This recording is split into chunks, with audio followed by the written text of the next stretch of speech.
पहिल्या दिवसापासून सांगतोय, मी पहिला होतो ज्यांनी विधानसभेमध्ये हे प्रकरण काढलं होतं. मी पहिला होतो. अनेक जणांनी हे प्रकरण काढलं.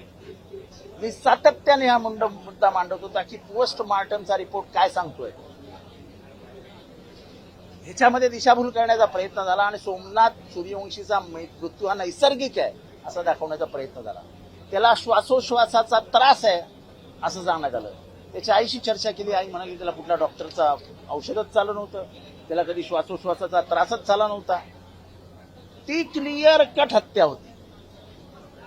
मृत्यूचं टायमिंग नाही, झाला कसा, पडला कुठे, काही नाही, मेला डायरेक्ट डेड. ती हत्याच होती. आणि आम्हाला माझ्या स्वतःला आज बरं वाटतंय. ते सेल्फ सॅटिस्फॅक्शन असतं ना, की एका गरीब भांडी घासणाऱ्या आईचा मुलाचा मुद्दा मी इथे लावून धरला.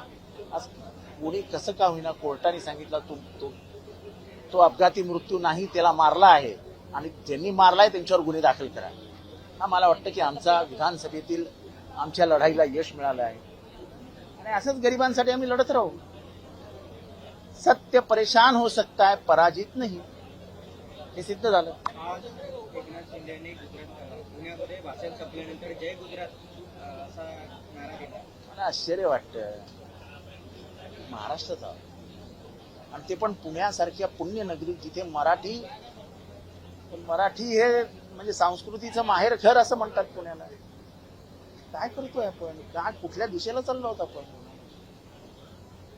कुठल्या दिशेला?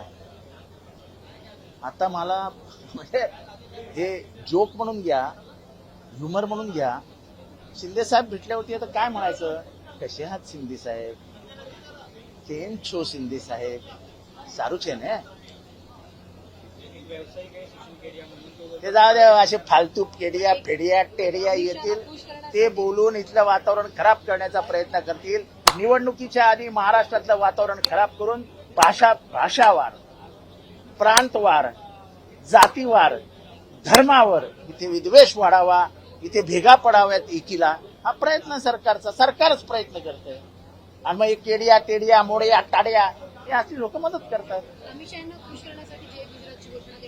अमित शाह खुश होतील की नाही मला माहित नाही, पण मराठी माणूस मात्र नाराज होईल एवढं 100%. एकनाथ शिंदे ने आज पुणे में अपने भाषण करता हिंदी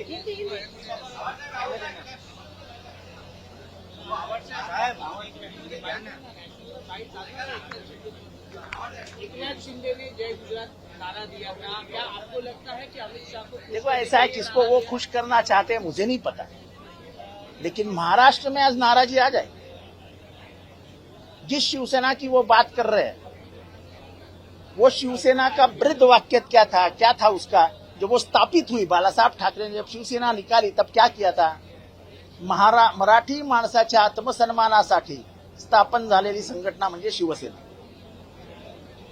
जय गुजरात. अभी मेरे दिल में ये ख्याल आ रहा है कि अभी शिंदे साहब से बात करूं तो क्या पूछो, कसे हात शिंदे साहेब, के केम छो शिंदे साहेब, कसं बोलायचं? माफी मागणी चाहिए आपको लगता है? नाही, आपल्याला काय माफी बिफीची गरज वाटत नाही. मराठी माणसं तय करतील ना, मराठी माणसं निर्णय घेतील. मराठी माणसाच्या डोक्यातली हवा गरम असतानाच त्याच्यावरती असा आघात करणं, जानबूझकर किया गया बयान है. विनाशकाले विपरीत बुद्धी.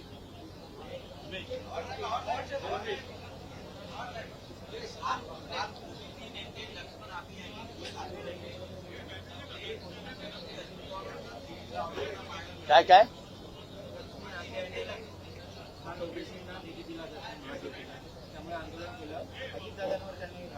हे असं आहे की निधी तर कोणालाच देत नाही, आम्हालाही देत नाही, आमदारांनाही देत नाही.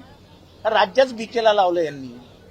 हाके साहेब, राज्य भिकेला लागलंय. 57,000च्या पुरवणी मागण्या, त्याच्यात 48,000 कोटीची तूट, म्हणजे 1,05,000ची तूट असताना कुठल्या राज्याच्या व्यवस्थेबद्दल बोलतात?